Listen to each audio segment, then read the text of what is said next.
Point of this. So the last administration signed a contract with an American company to fix the copper to fiber, and that contract was a 15-year contract. The system is failing today, but that's how idiotic and incompetent the last administration was. And under your leadership, we're saying, listen, we don't have time. We don't have 15 years. We don't have 5 years. We have to do it right now. And so the president always talks about on time and on budget. We have embraced that. We are going to be on time and on budget. And by the way, you mentioned a train out in California.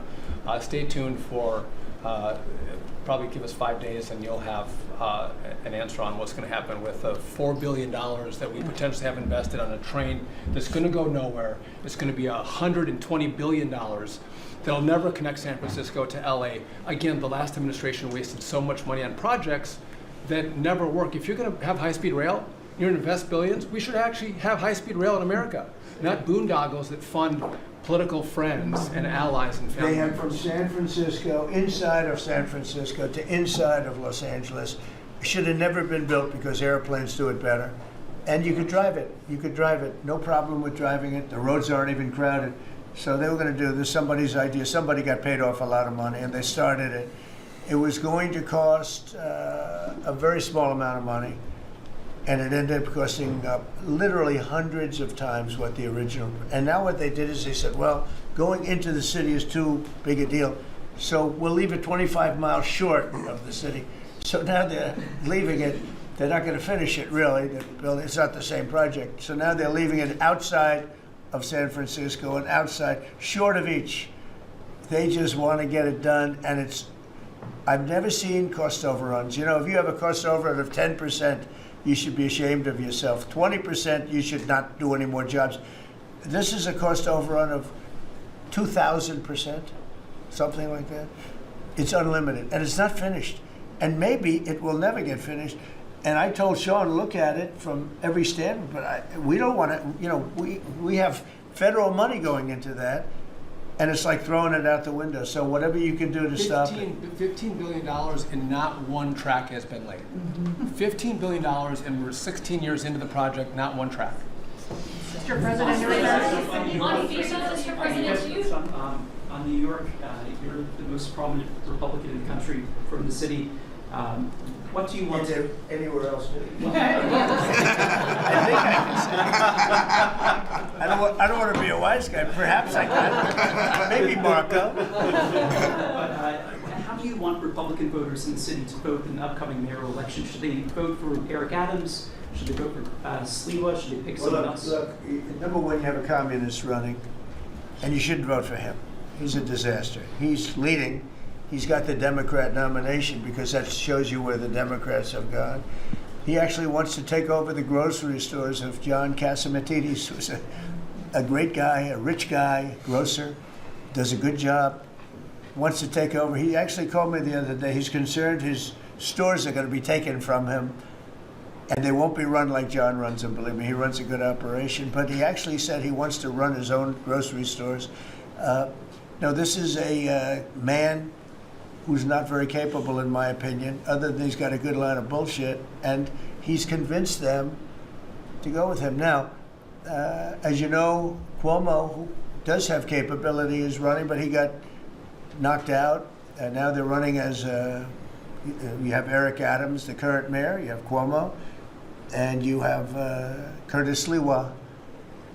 And Curtis runs every 4 years. He seems to be a fixture on the running scale.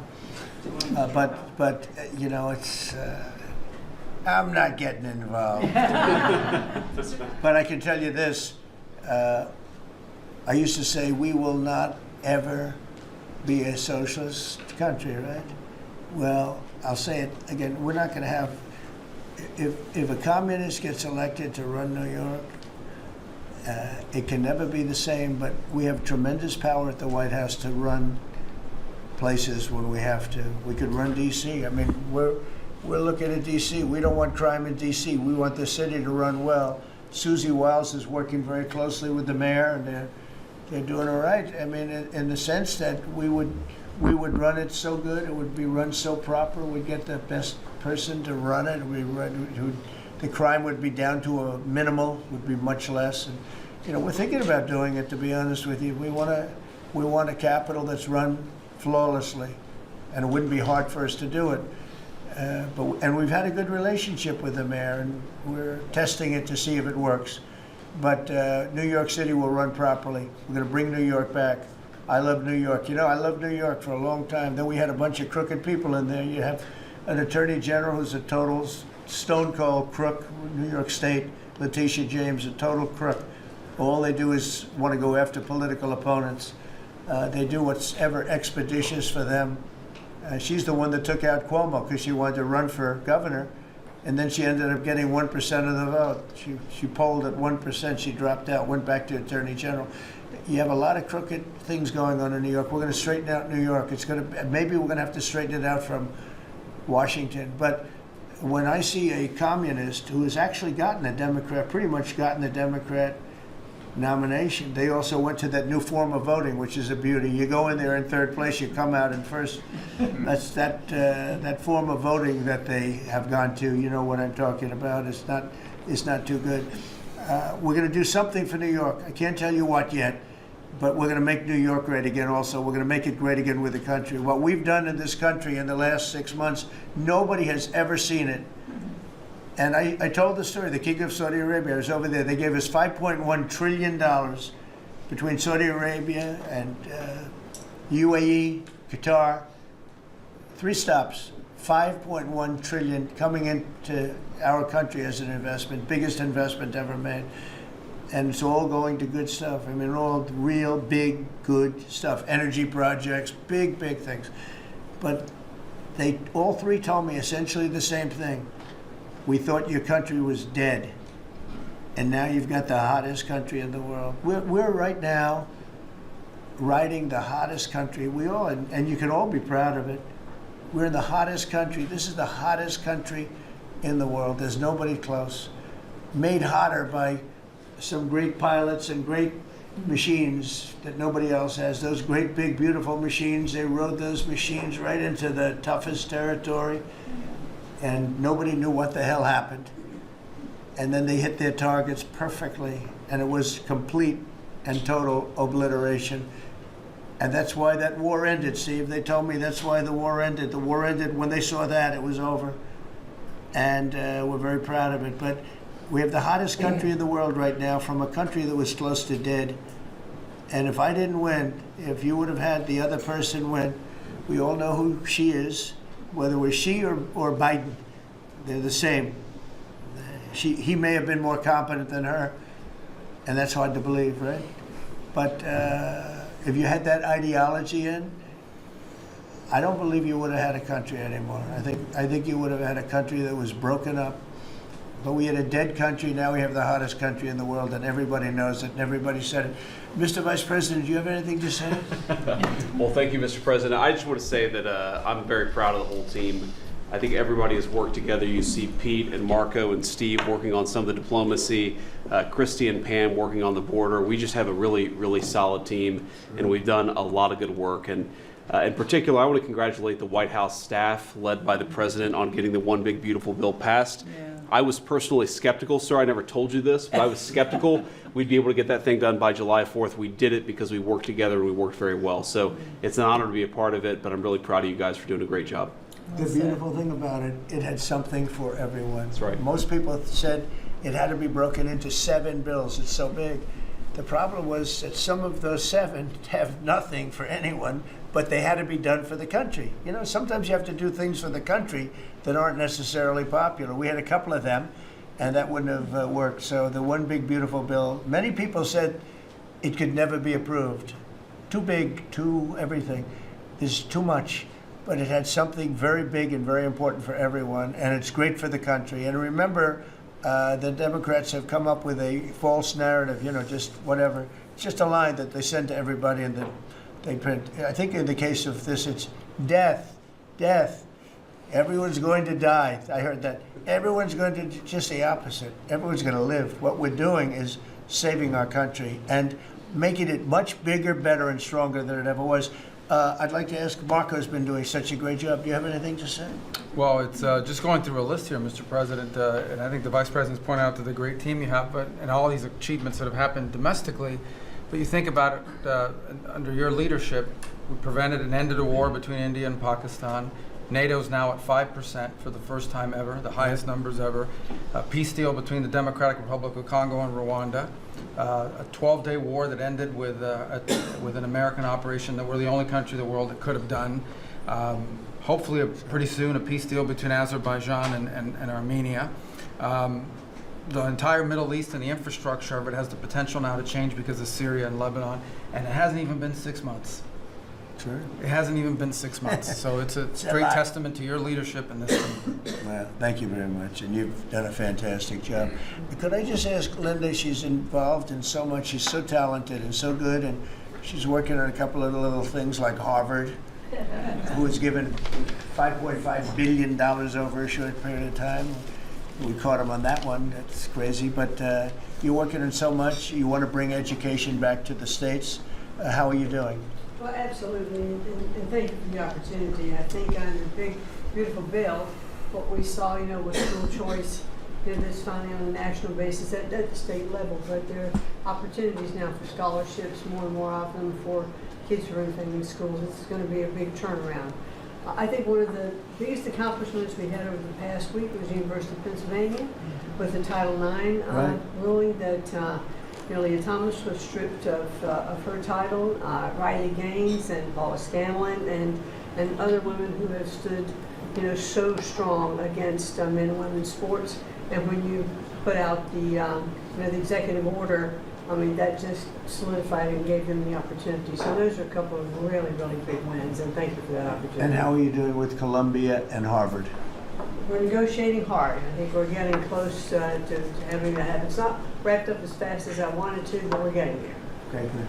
And you've done a fantastic job. Thank you very much. It's been a good team. Yep, you have a great team. Around this table, a lot of people would help with that. That's right. Thank you very much. Maybe just in closing, we spent a lot of time, effort, very little money on this room. This is called the Cabinet Room. It's been here for a long time. And it had some pictures that were not many of them and not very good ones. And I actually spent time in the vaults. The vaults are where we have a lot of great pictures and artwork. And I picked it all myself. I'm very proud of it. That's Andrew Jackson, the great Andrew Jackson. That's a gentleman named, and we call him President Polk. He was sort of a real estate guy. He was, people don't realize he was he was a one-termer, but he was a very good president. But, and I'm not sure I should be doing this, he actually gave us the state of California. He was the one. He was the one that helped it out. So I'm not sure, maybe he won't be there for long. But if you notice, the frame is the exact same size almost as the other one is Andrew Jackson. So that was a part of the reason too, I have to be honest. But Polk was actually a very good president who's got the same frame that I needed, okay? And up here you have the original George Washington right behind the light. And then you have Dwight Eisenhower, who was a very underrated president, built the interstate system, and he was the toughest president, I guess, until we came along. But I don't mind giving up that crown, because I don't want to be too tough on it, but we want to be humane. But he was the toughest president on immigration. He was very strong at the borders, very, very strong. And sometimes you can be too strong. He was strong at the borders, and during a certain period of time, they were so strong that almost every farmer in California went bankrupt. And we have to remember that. We have to work together. We have to remember that. But he was a very good president and a very good general and a very good president. And I thought he deserved a position somewhere on this floor. And then you have, this is very exciting to me, he was not a Republican, to put it mildly, but he was, he was a four-termer. He was Franklin Delano Roosevelt. And if you notice, there were a lot of ramps outside. We have ramp, people say it's an unusual place for a ramp. It was because of him. He was wheelchair bound, but he was an amazing man. It's an amazing portrait, and we used to have him in the room, a different portrait, and it was a terrible portrait. It was almost like it was done by a child. And I used to say, I can't believe that he would have approved of that portrait of himself. And I was in the vaults and looking at things. I said, what's that? And we have some great curators here. We have 6 curators at the White House. They have 2 for paintings, they have them for furniture, they have them for different things. I guess cost is no object. Okay, cost is, maybe I'd have 1, but that's all right. But we have 6, and they're very talented, though. And he said, that's a picture of FDR. I said, really? Let me see it. They took off the wrappings, very well preserved. And I said, that's the picture they've been looking for years. That was the picture of Franklin Delano Roosevelt. And I said, oh, wow. And likewise, that frame-wise, it just doesn't work. It doesn't work if you have, I want to be nice, but it doesn't work if you have a big frame, a little frame, but it's like perfection. I'm a perfectionist. The mirror was down in the vaults also. I said, where is this from? And it's a very old, very storied mirror, beautiful. We put that up. And then over there is Honest Abe Lincoln. And that picture was in his bedroom. And we thought that this would be a very important place because this is where wars are ended. I'm not going to say wars are declared. I'm going to say wars are ended, okay? We'll be positive. And that's the picture of Abe Lincoln from his bedroom, sat in the bedroom for many, many years. That was his favorite picture of himself. And the Lincoln bedroom's very famous. You remember when Bill Clinton had it and he rented it out to people. Okay? We don't do that. But it's an incredible room. And we took that picture from his bedroom. That's Abe Lincoln. And then over here you have John Adams, and it's they were the first occupants of the White House, 1800. And John Quincy Adams, Mrs. Adams, they were the first occupants. So we have them looking at each other, and in between their stare is Abraham Lincoln trying to make peace. And that picture was in a room that I have that was not important, like the cabinet. I gave it up. I said, I have to give it up because that's one of the greatest pictures in the White House. The White House is tremendous art. And the Oval Office, when we're there, we'll go over that. That's really been something. Then we got the drapes, and we got the whole thing. We got new drapes. We got new, wasn't a big expense, very, very small. And we took some of the chinaware and silverware and trophyware, they call it, from the vaults, and we had it cleaned up. Hadn't been shined up in 100 years. Some of this has sat in the vaults for over 100 years. Amazing. Over 100 years. Many of the pictures that were put up in the Oval Office, as an example, those two as an example. So he was president. They moved in 1800, and he won the election, I believe, in November of 1800, John Quincy Adams. And we thought that would be, he was considered to be a good president, and he was the first occupant of the White House, so it sort of made sense. And I love the frame of those pictures. Look at those frames, you know? I'm a frame person. Sometimes I like frames more than I like the pictures. And we have the flags of the Marines, and Space Force now has its own flag. I'm very proud of Space Force, but the Army, Navy, Air Force, Marines, Space Force, the whole thing. And Coast Guard is right there. You never forget the Coast Guard. They do a great job. So we have the flags throughout the office. And it's really become quite a beautiful place. I don't want to tell this, Marco pointed it out. I was going to leave the clock. So as president, you have the power. If I go into the State Department or Department of Commerce or Treasury, if I see anything that I like, I'm allowed to take it. Do you believe this? So I'm in Marco's, I see this gorgeous clock, grandfather clock, and there it is. I said, Marco. He didn't know about it. I had to read him the rule and regulation. I said, Marco, I love this clock. Look at it. It's beautiful. He said, what clock? I said, the clock that's in the other room is incredible, and nobody gets to see it there. Marco, I tried to talk him into it first, and it sort of worked, and then I had to use a little more. I said, I'd love to take that clock out and put it in the cabinet room. He said, no, are you serious? I said, Marco, I have the right to do it, Marco. And he said, all right, what the hell? So that's his contribution to the cabinet room. But it's, by the way, it's an incredible clock. And, you know, it's an important room. So you may see it again. Maybe we'll move it back someday. Anyway, so that's pretty much it. But it really is great. Here we put out, you know, these lamps have been very important, actually, whether people love them or not, but if you see pictures like Pearl Harbor and Tora Tora Tora, you see movies about the White House and where wars are being discussed. Oftentimes they'll show those lamps or something like those lamps, something that looks like them, probably not the reals, because I don't think they were allowed to. This is a very important room. This is a sacred room. And I don't think they made movies from here. You never know what they do. But they were missing medallions. See the medallions on top? They had a chain going into the ceiling. And I said, you can't do that. You have to have a medallion. They said, what's a medallion? I said, I'll show you. And we got some beautiful medallions. And you see them. They were put up there. Makes the lamps looks better. So we did these changes. And, you know, when you think of it, the cost was almost nothing. We also painted the room a nice color, beige color. And it's been really something. The only question is, will I gold leaf the corners? You could maybe tell me, my cabinet could take a vote. You see the top line moldings, and the only question is, do you gold leaf it? Because you can't paint it. If you paint it, it won't look good, because they've never found a paint that looks like gold. You see that in the Oval Office. They've tried for years and years. Somebody could become very wealthy, but they've never found a paint that looks like gold. So painting it is easy, but it won't look right. And the question is whether or not we should gold leaf it. Linda, do you have an opinion? I gold leaf it. You like it the way? No, I gold leaf it. You'd gold leaf it?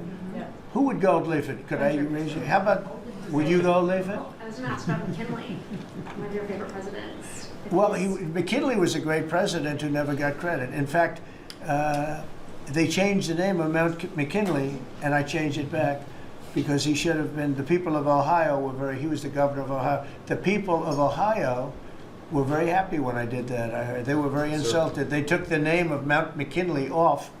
That was done by Obama a little while ago, and I had to change it back. I changed it back. He actually was a great president. He was a president, he was the tariff, the most, I guess, since me.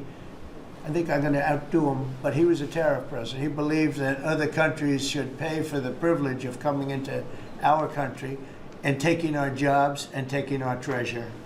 That's the way he explained it. They took our jobs and they took our treasure, and for that they should pay. And he made them pay, and he built a tremendous fortune. In fact, in 1887, they had the Great Tariff Committee was set up in 1887 because our country had so much money, we didn't know what to do with it. And they set up a committee of, as they called them, elites, a term that we have to change, because I think a lot of the people that are elites aren't elite. I think the people that aren't elite are elite, so we're going to have to maybe switch that around somehow. But they had a committee that was set up to spend the money, because it was such a large amount of money. At that time, it was nobody had seen anything like it. And it all came in from tariffs.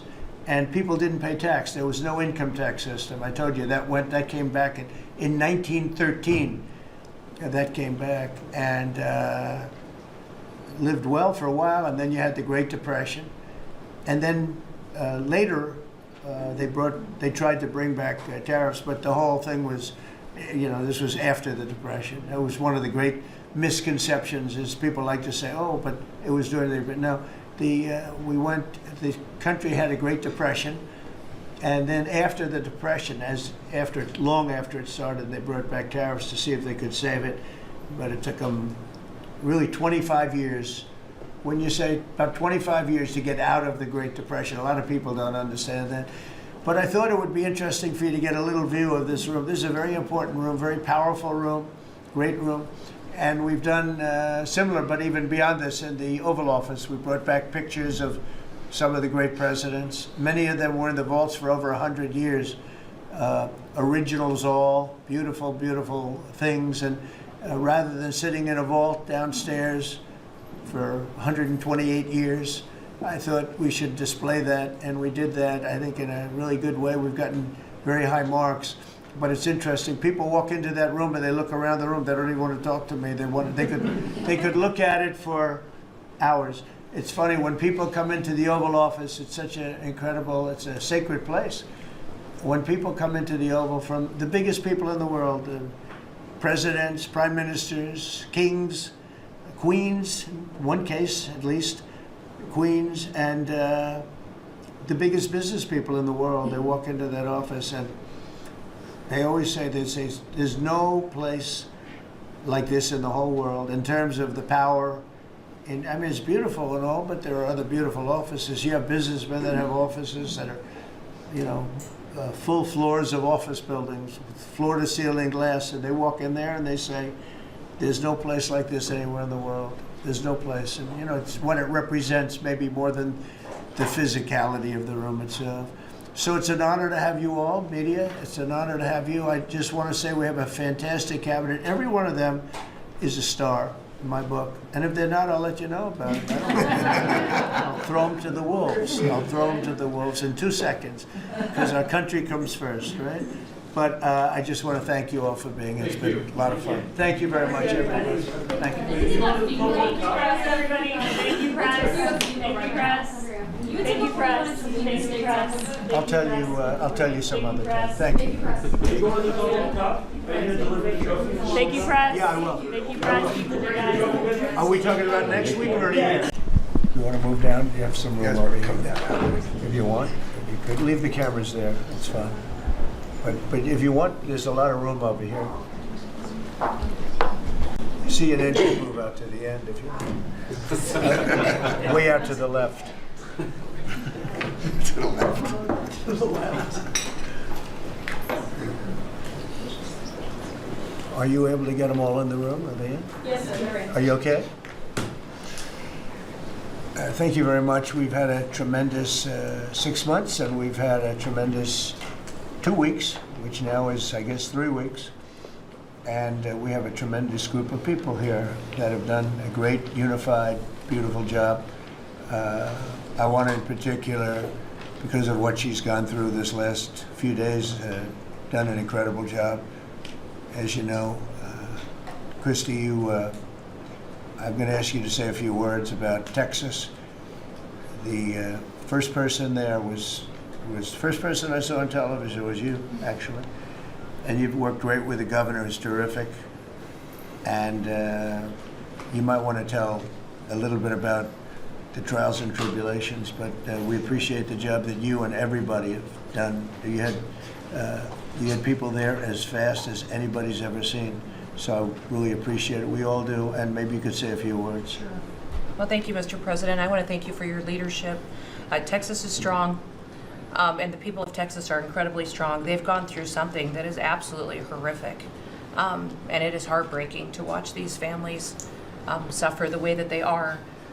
As soon as this flash flooding event happened, you know, the governor has activated his emergency responders. Nim Kidd is his emergency management director, who is incredible, and has immediately worked with the local first responders to get help to individuals and get them evacuated, put requests into me.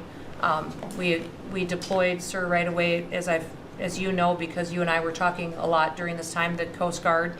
We also had some assets out of Customs and Border Protection. Our BORTAC teams went in and helped with rescues and clearing debris so that we could get roads open and people get the help that they need. I think when I got there the most, sir, that day, as soon as I arrived on site, was getting a briefing from all the emergency responders, was just how unified they were in focusing on the fact that we're there to save lives. They were there to rescue people, find people who were still alive, and to reunify them with their family members. We as a federal government don't manage these disasters. The state does. We come in and support them, and that's exactly what we did here in this situation. FEMA went to an enhanced level immediately, but as soon as you signed the major disaster declaration, we were able to get them resources and dollars right away, just like you envisioned, through state block grants to help them with cleanup. And we're still there in presence, and FEMA's been deployed, and we're cutting through the paperwork of the old FEMA, streamlining it much like your vision of how FEMA should operate, and it's been a much better response to help these families get through this terrible situation. We still are looking for people. We're still looking for a lot of little girls and other family members that were camping along that river, and they will continue until they find every single person, and we will continue to help them and assist in that. I was surprised when I got there at the camp that day. right after this happened, the parents that were there, the parents that were looking for their children and picking up their daughter's stuffed animals out of the mud and finding their daughter's shoe that might be laying in the cabin, and just hugging and comforting people matters a lot. I'm extremely grateful for God's hand in that whole situation, because hundreds and hundreds and hundreds of people were saved. And this is a time for all of us in this country to remember that we were created to serve each other. God created us to take care of each other. And that when we do that, we are happier, we are more fulfilled, and we can walk alongside people on their worst day and help them get through it and come out the other side, knowing that we can continue to live a life that God has purposed for us. So they're grateful for you. Several times the day after the flooding, you and Melania were on the phone with me, and I want to thank you for that. That meant the world. I was able to tell many of those folks that I had been visiting with you, and that you had said, whatever they need, Christy, let's deploy it and get it down there and be helpful. And on Sunday, when the families were waiting at a church to identify their children's bodies, Franklin Graham and I called in and prayed with the families and read some scripture with them, and he was incredible in making himself available to that as well. We'll be back down there in a couple of days and continue to do all we can, but this is an unprecedented event. It really is. There's been tragedies like this around the country, but everyone is unique in different situations, and the response the federal government had supporting the state through this, I'm proud of the people that stepped up and immediately came. The Coast Guard, when they came in, they had a difficult time even getting the aircraft in and landed. They had to try several times in the weather to get it in and deploy, and I think we've heard about, our one Coast Guard member that was responsible for saving over 165 people, but that entire crew did incredible work. And all the first responders there did incredible work. And I know people are getting tired now, but they're getting reinforcements and volunteers are showing up. And I just want to commend the governor and his team for being the leaders. And they're so thankful that you're letting them make the decisions and manage the response like it should be. And then us supporting them with the resources of the federal government. We've already deployed dollars to the state, much like the block grants that you've talked about. Right. So they're grateful for that, sir. There's never been a wave like this outside of the breaking of a dam. Because this was almost a wave that ended up being 30 feet high, more actually. Now with the dam you can understand it, but this approached almost with that speed. When you see a dam break, it's not a pretty sight. It wipes out everything, and this is the kind of thing that built up so fast. And it's happened 2 or 3 times before over the years, but not to this extent. But tell them when you met the father who was picking up the daughter's clothing. And I had walked through the cabin where all the little girls died, and I had kind of fallen apart in there, but I walked out of the cabin, and a gentleman was standing there, and he said, that man over there needs a hug. And so I walked over to him, and I hugged him, and I said, do you work here? And he said, no, my little girl was in that cabin. And he said, and I just found her best friend about an hour and a half ago. She had passed away. And he just fell apart. And so then we just hugged and talked for probably an hour about that. But then there was the grandpa was there looking for his granddaughter as well. There was a dad there of one of the counselors. The counselor was alive, but she was dealing with the fact that she had hung on to some of these girls and was trying to keep them out of the floodwaters, and had gotten hit by something and had lost 2 of the girls and wasn't able to hang on to them, and was going to live the rest of her life thinking about that moment when she wasn't able to hang on to these girls. But these parents were picking up their kids' belongings out of the mud and throughout the camp and putting them in bags. And then one of the dads said, I knew 50 of these girls here. So I knew that was her dress and my daughter's friend's dress. So he was picking it up and putting it in a bag to return to her parents. And so it was and then the director was there comforting everybody who had lost his father the night before too, and he was still there trying to facilitate all of these parents grieving their children and find them. So the strength of people is incredible. One of the things that I asked there today, that day, was that they all have escorts or counselors when parents come in. So from that point, that when they came into the camp, that they have somebody with them when they're going and looking for their children's belongings or looking for their children. And so, very emotional, but also just so tragic. The relationship with Texas and the governor has been obviously very good for years with me, but the relationship with Texas and their first responders and us with our first responders and lots of other people, and we brought in a lot of helicopters from all over, and we had a lot of helicopters. It was actually dangerous, a lot of helicopters up there, but they were real pros, and they were responsible for pulling out a lot of people, and we got them there fast, and Texas had some good ones too, but the response has been incredible, and the fact that we got along so well, I don't know, I don't even think that's a political thing, but we got along so well, and it was so unified. I think a lot of lives have been saved. That could have been as bad as it was, and you could have lost double or triple. This thing was just really horrible. Well, congratulations on a great job, and appreciate it. I know you're going down. I'll be going down on Friday with First Lady. We'll be taking a trip, and we don't want to get in anyone's way because that's what happens. The president goes and everyone's around focused on. I don't want anyone to focus on us, but it's possible they could have somebody saved still. There's a lot of areas. It's a big area, and it's probably unlikely at this point, but there could be. I mean, they're thinking there could be the possibility, but what a tragic situation. A good job, and we'll see you on Friday, and we'll finish out the day here. I think you've been reading a lot about, it's a terrible topic when you talk about financial after this, but we have a big country and we've been doing very well. The tariffs, as you know, are starting to come in at record levels. Tremendous amounts of money are coming in to our country. We never did that before. We're not used to it. We only have tariffs going out. We only adhere to the rules of other nations who charge us tremendous tariffs, because we were led by stupid people or people without any business sense.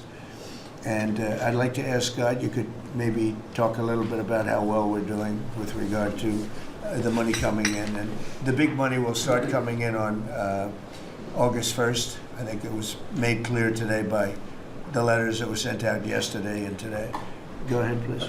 Yes, sir. We will have taken in about $100 billion in tariff income thus far this year, and that's with the tariffs, the major tariffs not having started till the second quarter.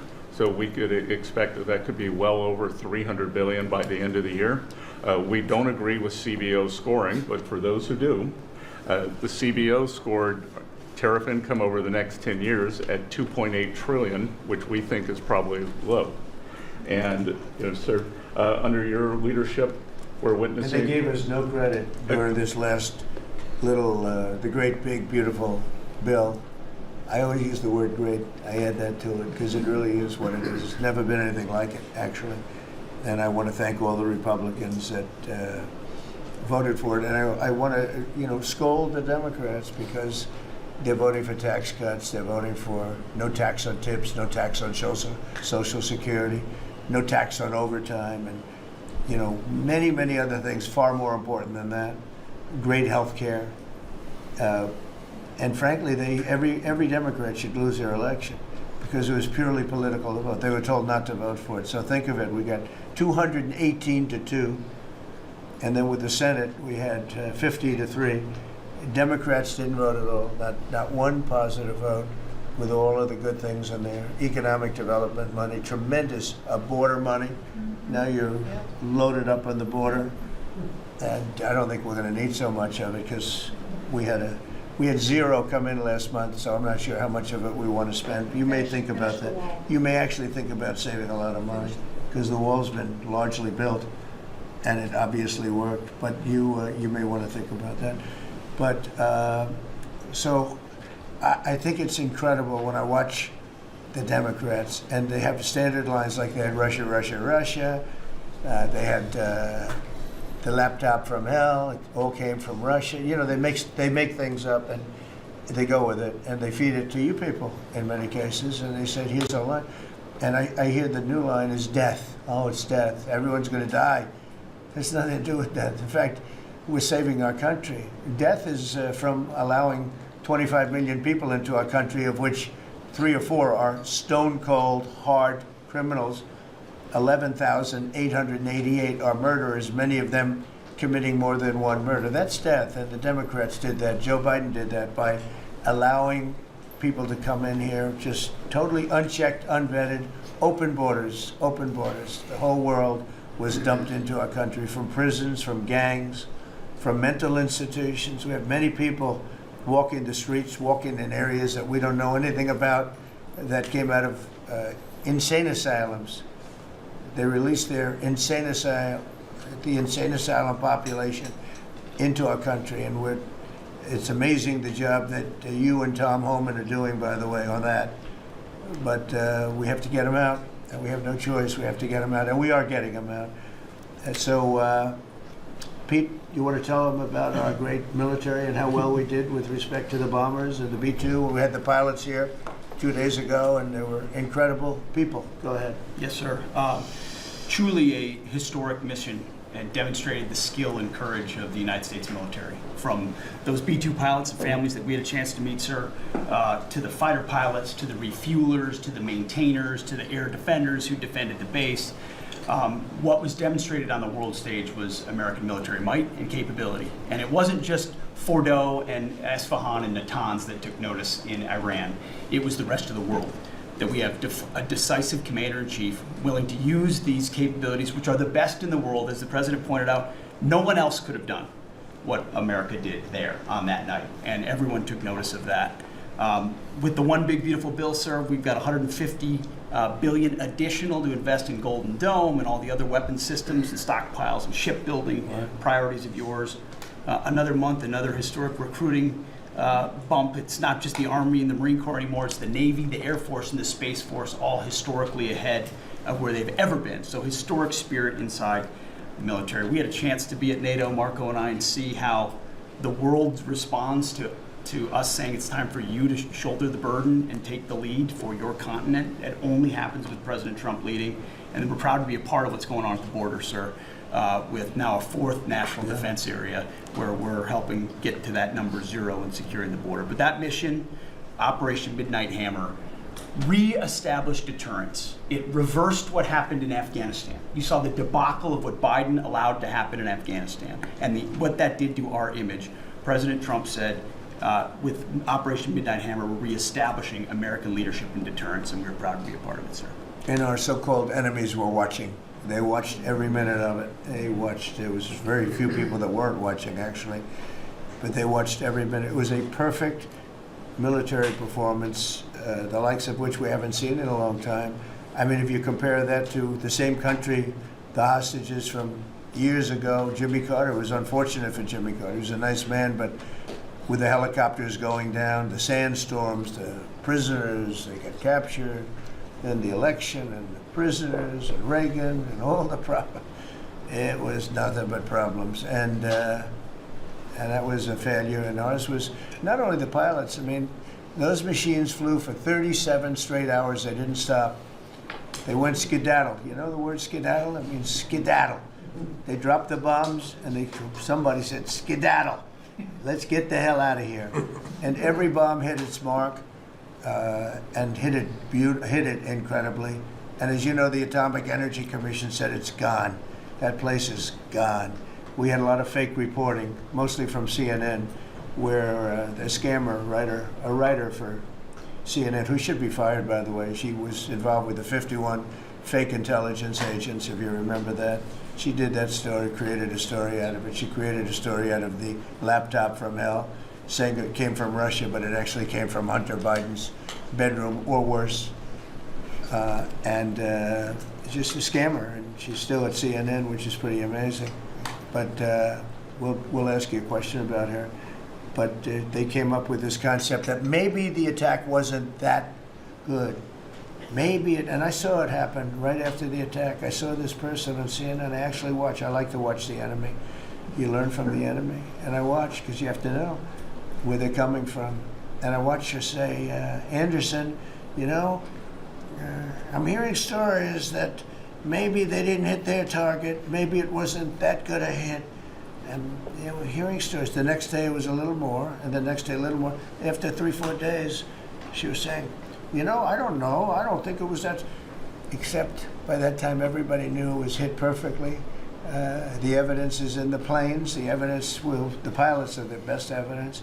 But they actually came out of their plane because they were here the other day, and they said, it was so sad. We did such a good job. We flew into very dangerous airspace. I'll never forget, we were in the Situation Room, and they said they have entered Iranian airspace, and everyone took a deep breath because they had more missiles pointed at them, but the equipment is so good, it's stealth, way up in the air, and it was stealth, and they went right through that, and they sort of, by the time they found out they were there, they were already gone. That was the word skedaddle, get the hell out of here. But they were right in the most dangerous airspace in the world, and they took those big, beautiful, very fast, they're unbelievable planes. I mean, they become really beautiful works of art. You know, I always thought they sort of were cool, but now they look better than just cool, don't they, huh? But they dropped the loads, and literally they would hit, if you look at this table, from here to there, they had a half a refrigerator door is the way to best explain it. Take a refrigerator door, average size, cut it in half. That was their target. They hit every single one. Then we had 30 missiles, Tomahawk, shot from submarines 300 miles away. Every one of them hit their target. It was a perfect mission. Then they came back, almost 37 hours. Every plane worked perfectly. The mechanics were here too. I said, you got to get the mechanics here. We didn't have any problems. If you remember, they had a lot of problems with the helicopters, but they did fly through a dust storm, which they shouldn't have done. Sometimes you say, let's go back and try it on a nicer day. Dust and sand don't work well with helicopters if you know much about helicopters, but that was a horrible embarrassment to us. Then we had Afghanistan, which I think was the most embarrassing moment in the history of our country, and we would have gotten out. I was the one that got them down. I would have kept Bagram, the big air base, which right now is controlled by China, one among the most powerful runways in the world, thick with concrete and steel. Anything could land, and right now they were 1 hour away from where China makes its nuclear weapons. I was keeping it. Outside of that, we were leaving, and I would have been out faster than them, but we would have gotten out with strength and dignity. Instead, that was the most botched up mess I've ever seen. They left all that equipment behind, and every year they have a parade running down some third-rate street with the equipment. You know, it's supposed to be Fifth Avenue. It doesn't work. But with all that equipment that they left, they should have taken every ounce of it. I was taking every ounce. I said every screw, every bolt, every nail you take out of there. And Millie said, I remember one time, sir, we're better off leaving the equipment. Why? Well, it's cheaper. I said, cheaper? You mean it's cheaper to leave a $150 million airplane rather than flying into Pakistan or India or someplace, or just flying it straight home? It's cheap. Yes, sir. That's when I knew he was an idiot. Didn't take long to figure that one out. But they left all that equipment, but they left their dignity behind. It was the most embarrassing moment, in my opinion, in the history of our country. Not that we got out, we should have not been there, but that we got out the way we got out, with great embarrassment and death. You had 13 young people. I've gotten to know their families very well, but you had hundreds of people killed that nobody talks about. Yet the other side, many people were killed. Many people are walking around with no legs, no arms from that whole thing. They left from the wrong airport. They should have left from Bagram, because Bagram was a big base with hundreds of miles of fencing and territory around it. Nobody would be able to get near it, and they left. So, we've done a great job, and I think people are really starting to see it. They're starting to appreciate it. Pete's done fantastically. That mission was a work of art. And I have spoken to some of our perceived, I don't know if they're enemies, but they're perceived as being potential enemies.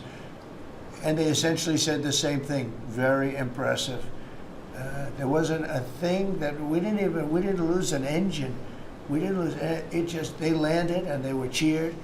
But the sad thing was they were cheered, and one of the pilots said, we were a little concerned because when we got out, we were told that on television they were reporting that we may have missed our targets. Sir, we hit every target. That's what I do for a living. We hit every target.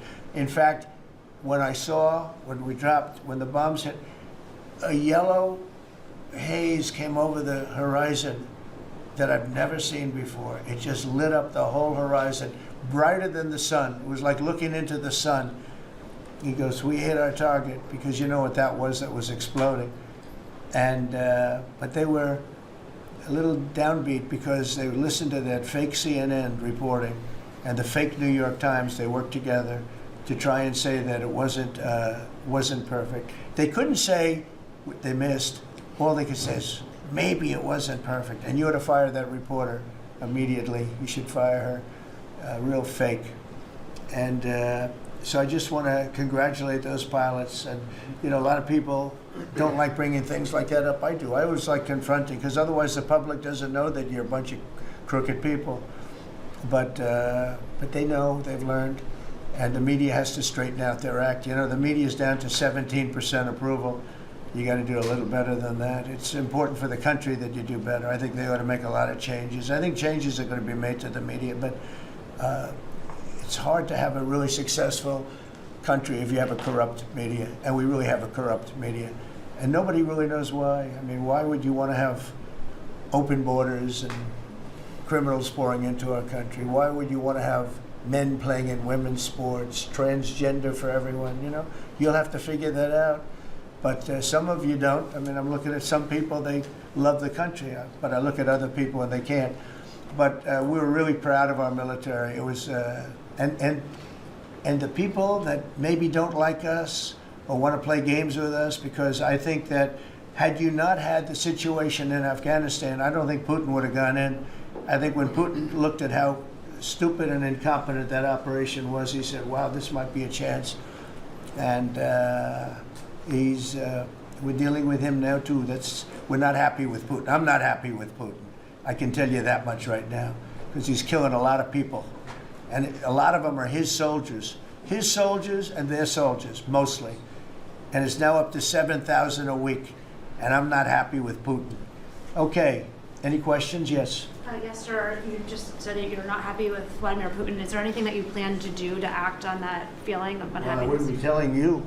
Don't we want to have a little surprise? You know, one of the things we did with the attack is that, and you asked that question, I didn't mean to be rude, but I'm in a rude because I'm looking at some of these crooked people up here, so I'm rude, but your question was asked very nicely. But one of the things we did is we went over every fact. We wanted to get every fact straight. We wanted to have the distance straight, the number of pilots straight. Everything had to be correct, because this was a very important mission. If we failed on this mission, it was beyond the war that, you know, obviously we had with Iran and Israel. A lot of hatred, a lot of years and years of hatred, centuries of hatred. People have never seen anything like it. So we wanted to be correct with all our facts. So, you know, what I was doing is just asking, it would be great if the media would be correct with their facts. That's all we ask for. So, hey, go ahead. So finish it up. Oh, yes. Just sort of turning back to Russia, if there's anything that you would signal about your displeasure with them. Well, look, I'm very unhappy with them. There's no reason for this. It's turned out to be tougher, but it's only tougher. And I will say the Ukrainians were brave, but we gave them the best equipment ever made. We gave them the anti-tank busters that knocked out tanks. I mean, you just aim them in the direction of the tank and the tank is gone. We gave them missiles, the latest and the greatest. They were able to shoot down a lot of things that would have normally wiped out. You know, probably would have been a very quick war. It would have been a war that lasted 3-4 days, but they had the benefit of unbelievable equipment. And Europe gave them too. We gave them far more because Biden shouldn't have done that. He should have equalized. And we should have given him the same, or we should have given actually less than Europe. It affects Europe much more than us, but we're in there for over $300 billion. Europe's in there for over $100 billion, but still, Europe gave a lot. And I will say this, the Ukrainians, whether you think it's unfair that we gave all that money or not, they were very brave because somebody had to operate that stuff. And a lot of people I know wouldn't be operating it. They wouldn't have the courage to do it. So they fought very bravely. But we gave them the best equipment in the world. We make the best military equipment by far. There's nobody close. You look at other equipment from other countries, it's not even close. That's why everybody wants to buy our equipment. And that's why we're going to step up these contractors now that make it. And they're brilliant, but they make it too slowly. And we have to step them up, Pete, and let them make it at a much higher rate. Unfortunately, we have to do that. But if you look at our Patriots, if you look at our Tomahawks, if you look at our, well, what we do with tanks is you wouldn't want to be driving a tank. You would feel nice and secure, but they are javelins, they're called. And I gave them the javelins. Remember they said Trump gave the javelins and Obama gave them sheets, right? They called Obama at that time. Barack Hussein Obama, if you haven't heard, did a terrible job. But that was a war that should have never happened, and a lot of people are dying, and it should end. And I don't know, we get a lot of bullshit thrown at us by Putin. For you want to know the truth, he's very nice all the time, but it turns out to be meaningless. Do you want to sanction him? Lindsey Graham has a sanctions bill on Russia. Do you want him to move I'm that looking bill? at it. Yeah, no, I'm looking. The Senate is passing and passed a very tough sanctions bill. Yeah, I'm looking at And it. you'd sign that? It's an optional bill. It's totally at my option. They passed it totally at my option, and to terminate totally at my option. And I'm looking at it very strongly. Yesterday you said The Council of Economic Advisors released a new report saying that imported goods have actually decreased in price from December. I know, it's not through March. amazing. Well, my question is, With the tariffs. Well, the Fed chairman keeps saying that tariffs are going to cause price increases. Are we the prices just not Chairman passed of the through? Fed? Yes, exactly. Well, Are the you prices- do a better job than him. Thank you. Are the prices just not passed through yet? No, I think what's happening is everything's evening out. You know, when we charge, see what people don't understand, the other countries have been charged, almost every country charges us tariffs. We had deficits with everybody for years, for decades. And we were like this big monolith that made bad deals with everybody. We rebuilt South Korea, we stayed there. It's okay, we rebuilt it and we stayed there. And they pay us very little for the military. I got them to pay billions of dollars, and Biden then canceled it when he came in. I sent to South Korea as an example. We give you free military, essentially, very little. And I think you should pay us $10 billion a year. And they went crazy. But they agreed to 3. So I got 3 with a phone call. And I was satisfied. I said, but next year we have to talk. And then we had a rigged election, and we never got to talk. And you know what Biden did? They probably went to him and they said, listen, Trump treated us terribly and we shouldn't be paying anything, and he cut it down to nothing. So that's what happens. It's ridiculous. That's the other thing. We're talking to countries about contributing to the military, not only just paying more in NATO, but contributing. We have 45,000 soldiers in South Korea. We have 45,000 soldiers in Germany, 52,000 actually. And that's a huge economic development for them. That's tremendous amount, just like having a city. It's tremendous money for them, and it's a tremendous loss for us. So we're talking, in a very nice way, we're talking to them about it. It's very unfair. We supply the militaries to many very successful countries. I mean, South Korea is making a lot of money, and they're very good. They're very good, but, they should be paying for their own military. President Trump, could I ask you a question about Jerome Powell as well, and then the question to the Attorney General? Jerome Powell, and then I have a question for the Attorney General. Jerome Powell, who you've been pressuring to lower interest rates, he's facing accusations of lying to Congress, which is a potential crime about the opulence. Well, then he should resign immediately. We should get somebody in there that's going to lower interest rates. Do you want congressional Why don't you call for his resignation? Do you want congressional Republicans to investigate and It's pursue okay and with punish? me. I think he's terrible. I think, look, we're paying, I call him too late. T-O-O, too late. Like Too Tall Jones for the Dallas Cowboys, right? Too late. He's always late. But he wasn't late with Biden before the election. He was cutting him like crazy. It didn't help too much, did it? But he was cutting him like crazy before the election with Kamala and Biden. He was trying to get them in, I guess. I don't know. He was recommended by somebody that worked for me. I like you better. If I could ask the Attorney General a question too, President. Sure. And your memo and release yesterday on Jeffrey Epstein, it left some lingering mysteries. One of the biggest ones is whether he ever worked for an American or foreign intelligence agency. The former Labor Secretary, who was Miami U.S. Attorney Alex Costa, he allegedly said that he did work for an intelligence agency. So could you resolve whether or not he did? And also, could you say why there was a minute missing from the jailhouse tape on the night of the step? Yeah, sure. If I Ma'am, could. could I just interrupt for Sure. 1 second? Are you still talking about Jeffrey Epstein? This guy's been talked about for years. You're asking, we have Texas, we have this, we have all of the things. And are people still talking about this guy, this creep? That is unbelievable. Do you want to waste the time and do you feel like answering? I don't mind answering. I mean, I can't believe you're asking a question on Epstein at a time like this where we're having some of the greatest success and also tragedy with what happened in Texas. It just seems like a desecration, but you go ahead. Sure. First, to back up on that, in February, I did an interview on Fox, and it's been getting a lot of attention because I said, I was asked a question about the client list, and my response was, it's sitting on my desk to be reviewed, meaning the file along with the JFK, MLK files as well. That's what I meant by that. Also, to the tens of thousands of video, they turned out to be child porn downloaded by that disgusting Jeffrey Epstein. Child porn is what they were. Never going to be released, never going to see the light of day. To him being an agent, I have no knowledge about that. We can get back to you on that.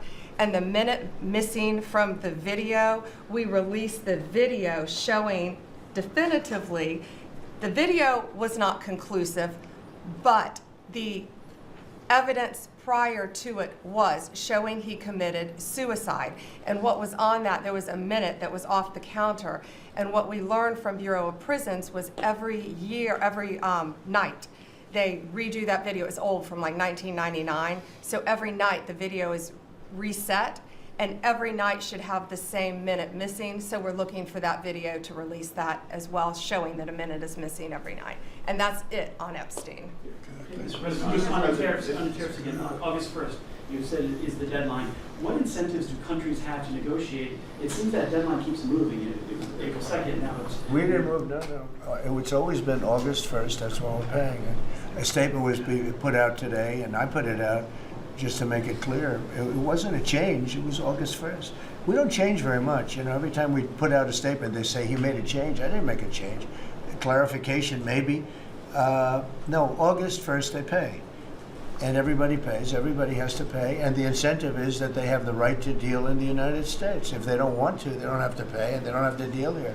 But if they want to buy and make a lot of money and sell in the United States, they have to do that. You know, if you go back and look at some of the good presidents, our country was the wealthiest, proportionately the wealthiest, from 1870 to 1913. It was an all-tariff country. We didn't have income tax. That came in in 1913. We had tariffs, and we had so much money we didn't know what to do with it. We had, we had a couple of presidents that were very, very strong.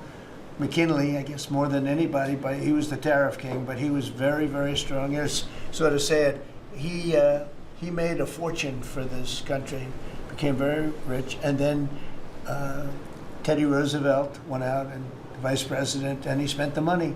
And they said Roosevelt was a great president. And let's say he was a great president, but the money was paid by McKinley with tariffs. Tariffs are charged by other countries at levels that are ridiculous. And you know, I call those other countries to say, and every one of them is willing to give us everything now, by the way, just so you know. Sir, we'll charge you no tariffs, nothing. We'll give you everything. We'll give you access to our markets. We'll give you everything. Is that a correct statement, Scott? Yes, sir. Howard, would you say that's a correct statement? Exactly correct. It's like they just don't, because they're very spoiled, because for years they ripped us off and we didn't have a president that understood it, or Secretary of Treasury or Secretary of a lot of different secretaries are involved, but certainly Commerce Secretary was not doing their job. I don't know about Kelly. She's small business. We'll keep it that way, okay? Her small business is bigger than almost all big businesses when you add it all up. But no, they are very respectful of our country. But the incentive is that they have the right to do business with us. Without that, they don't have the right to do business, and that would be okay too. And when the flurry of deals, Yeah, go ahead. here in the next 24 hours, will we hear a flurry of deals? Yeah, we have a lot of them going out, but the deals are mostly my deal to them. We're picking a number that's low. We don't want to hurt them, and fair. We're picking a number that's lower than, in most cases, lower than what they charged us.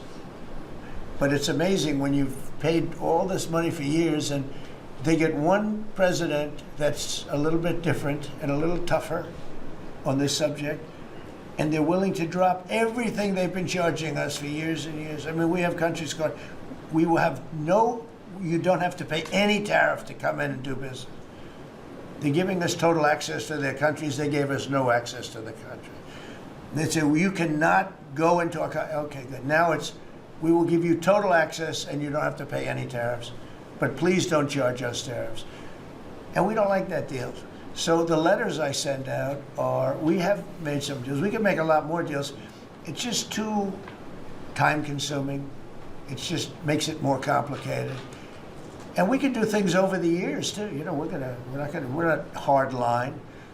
But it's about time the United States of America started collecting money from countries that were ripping us off and laughing behind our back at how stupid we were. Okay? Thank you. Mr. President, Yellow, in the yellow. On the tariff issue, so you've talked about India coming, but then a couple days ago you issued a new tariff threat to members of the BRICS countries for if they aligned with anti-American policies. 10% charge. That would be India, Brazil. That's Russia, right. They have to South pay Korea. 10% if they're in BRICS. Because Right. BRICS was set up to hurt us. BRICS was set up to degenerate our dollar and take our dollar as the standard, take it off as the standard. And that's okay if they want to play that game, but I can play that game too. So anybody that's in BRICS is getting a 10% charge. Is that immediate, sir, or is Yeah, that pretty soon. if they engage in some behavior? Well, if they're a member of BRICS, they're going to have to pay 10% tariff just for that one thing. And they won't be a member long. I thought BRICS was, I said this about a year ago, and it largely broke up. But, there are a couple that hang around, but I thought it largely broke up. BRICS is not, in my opinion, not a serious threat. But what they're trying to do is destroy the dollar so that another country can take over and be the standard. And we're not going to lose the standard at any time. If you have a smart president, you will never lose the standard. If you have a stupid president, like the last one, you would lose the standard. You wouldn't have the dollar as you. And if we lost the world standard dollar, that would be like losing a war, a major world war. We would not be the same country any longer. We're not going to let that happen. The dollar, you ever hear the expression, dollar is king? The dollar is king. We're going to keep it that way, okay? And I'm just saying, if people want to challenge it, they can, but they're going to have to pay a big price. And I don't think any of them are willing to pay that price. Thank you, Mr. President. Are you optimistic about reaching the tariff deal with the European Union soon? Well, the European Union has been speaking to us, Ursula and the whole group, and they've been very nice. They treated us very badly until recently. Now they're treating us very nicely. It's like a different world, actually. They've treated us very badly. They were among the toughest to deal with. Actually, in many respects, they were much worse than China. Look at what they do to our companies. They sue Apple. They sue Google. $17 billion they got from Apple on a lawsuit that they didn't have a case. They have, judges that are European Union judges. And they ruled, they take so much money away from our country in terms of that, in terms of other things that they do. They're very tough. But now they're being very nice to us. And we'll see what happens. We're probably 2 days off from sending them a letter. We are talking to them. I just want you to know, a letter means a deal. A lot of people said, we got 200 countries. We can't meet with 200 countries. We have a few trusted people that know what they're doing, that are doing a good job, but you can't do it. You have to do it in a more general way, but it's a very good way. It's a better way. It's a more powerful way. And we sent them a letter. You read the letter. I think it was well crafted. And mostly it's just a little number in there.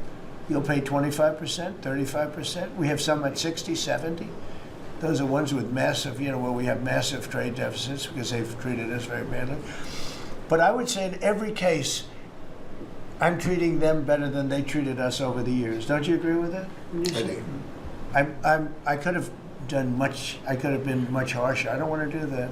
We want to have relationships, but in every case, they treated us far worse than I'm treating them. I'm treating them very good. I could go higher with the tariffs, but I don't want to hurt them. That's why when you just read it, you come up with the number. It's so incredible that prices are actually going down. Just so you know, when I got in, everyone said, "Oh, eggs are going through the roof." That was the first. I was in for about 4 days, and they started screaming at me about eggs. They said, "That's Biden's problem." I didn't know about eggs, but eggs went up about 5 times. You did a fantastic job, and we ended up shortly getting. In fact, for Easter, they said, "Go out and buy plastic eggs. You can't use real eggs." Well, we bought 200,000 eggs for the White House for the Easter egg hunt that we have at the White House, and there were eggs. We had the price down, and now the price is lower than it was before. We did a good job with eggs, but we did a good job with groceries. Our prices are down in this country. A big part of it's oil. The oil, you had a couple of places last week. You had $1.99 for oil, for gasoline. Nobody thought they'd see that. I want to get it lower if I can, but we've done a good job. You've done a very good job. Do you want to say a couple of words about that, you and Chris, about what's happening with energy? Well, absolutely, but I would say on the pricing side, President Trump, the fact that you've endorsed and supported a policy of energy dominance, that sends a signal to the market that we're going to have more supply. You talked during the campaign about inflation being a country buster. You've broken in the back of inflation. In 6 months, among all the other things you've accomplished. We have no inflation. And we've got, and then heading into the 4th of July, these were the lowest gas prices at the pump in 4 years. And again, for Americans, this is like hundreds of billions of dollars that stay in their pockets because we lower the price of gas at the pump. And when we lower the price of energy, it lowers the price of food. It lowers the price of the clothes you wear. It's the biggest thing. It's the biggest thing. It's like a big tax cut. When you get energy down, every 50 cents is like a massive tax cut, and we've gotten it down much below that. We had great energy, great low prices, everything else. When the election turned over, I'm trying to be nice about it. It turned over, shockingly, but nevertheless it happened. Energy started going up, and it went up really bad, and then he went back to the Trump policy. The problem was they didn't know how to do that, and he lost it. He lost that sucker. That big sucker was out of control, and his energy prices went way up, and that's what caused it. But it was also stupid spending. They spent money like, they used to use the term drunken sailors, but I won't use that term. Although it is very descriptive, I won't use that term. I refuse to use it. But they spent money at levels that nobody had ever seen before, and trillions and trillions of dollars wasted on the Green New Scam, greatest scam in the history of our country, other than maybe Russia, that might have been. But the Green New Scam was the single greatest scam in the history of our country, and continues to be, but it's weakened badly. It's hobbling along because people are finally getting it. But they spent trillions of dollars on the Green New Scam, getting nothing for it. Devised by a couple of young people that weren't even good college students, not even good students. Check out their marks. Can you clarify something else, Mr. President, on what you said last not night? for CNN. You said you Not for CNN. Go ahead. In the last jobs report, Mr. President, in the last jobs report, the manufacturing jobs actually lost 7,000 jobs. When will the investments that you've been talking about have an effect? Well, they're building the plants now. About 7 have started. We're going to have hundreds started within a short period of time. Lee Zeldin, who may be the most important man in this room, I'm sorry, but he's the one that gets the permits, whereas he's the one that has to get the permits for the plants and the factories, and permits that used to take 5 years, he's getting in record-setting times. AI, we're leading China a lot in AI, and if we go with this, I'm allowing the plants to build their own electric. I'm allowing them to become an electric utility. so they can produce their own electricity, because we need double the to be successful with AI, which is the biggest thing now. We need double the electricity that we have, which is hard to believe. We need even more than that. And they're building plants with their own electricity substations. They don't have to use the grid. And anything they build extra, they're putting into the grid. So we're supplying the grid with brand new electric sources. And you know, it's funny, when they came to see me, they never even asked for that. I told them about it. The reason they didn't, they thought that was an impossibility. You're not allowed to build your own electric. These are massive investments that are being made in building electricity for their plants. And they're going to have, I think, Doug, a lot of electricity left over. And that electricity is going to be passed into the grid and give us no more, you know, like you look at California. They have blackouts and brownouts every week. They're totally out of control. They have a really incompetent governor. Where's Chris? Is he here? Do you want to speak to the subject? Yeah, I think a huge thing in the One Big Beautiful Bill, Mr. President, because of your leadership, is the ending of these subsidies, as you call them, the Green New Scam. That saves our country $500 billion over the next 10 years. But American taxpayers were paying twice. They're paying that money, $500 billion in the subsidies, and they were paying more expensive electricity price. If you subsidize something, you should at least lower the cost of it. But in this case, we were subsidizing something and paying more for it. So the One Big Beautiful Bill had two huge things: ending wasteful spending. Wind, solar, and batteries combined are 3% of U.S. total primary energy. 3%. For $1 trillion, another $500 billion coming. It's just not a good investment, hurting our businesses, hurting our consumers. And the One Big Beautiful Bill also unshackled oil, gas, and coal development in the United States, onshore and offshore. Secretary Burgum has been working tirelessly on how, by getting the government out of the way, private businesses will develop more resources in the United States, lowering costs for American consumers and making much better leverage for the United States to help our allies abroad and reduce the power of our adversaries abroad. So just a huge win on the energy front all around, and I thank you for your leadership. We're setting records now on energy, and there'll be nothing compared to what they'll be in about a year from now. But we're setting records, and wind is a very expensive form of energy. It's very bad for your beautiful surroundings, the plains and the valleys, and the birds are dying all over the place. You know, the whole thing is a disaster. They're almost exclusively made in China. Not that I have anything against China, because I don't have a great relationship with President Xi, but I asked him, how many wind farms do you have? He makes them, but they don't have a lot of wind farms, I'll tell you, very, very few. And wind is tremendously expensive and is very ugly. And if you own a house that's inside of a windmill, your house is worth less than half. And you hear noises. And interestingly, in New England, you probably read, where for 50 years they had 2 whales washed up, 50 years. And last summer, they had 14 washed up. Now, I'm not saying that's the wind efficient, and very ugly too. You know, probably better than a windmill, but you go around and you see all these things that are 3 miles long by 3 miles wide, and you say, what the hell is that? And it's a lot of plastic from China. It's plastic, black plastic from China.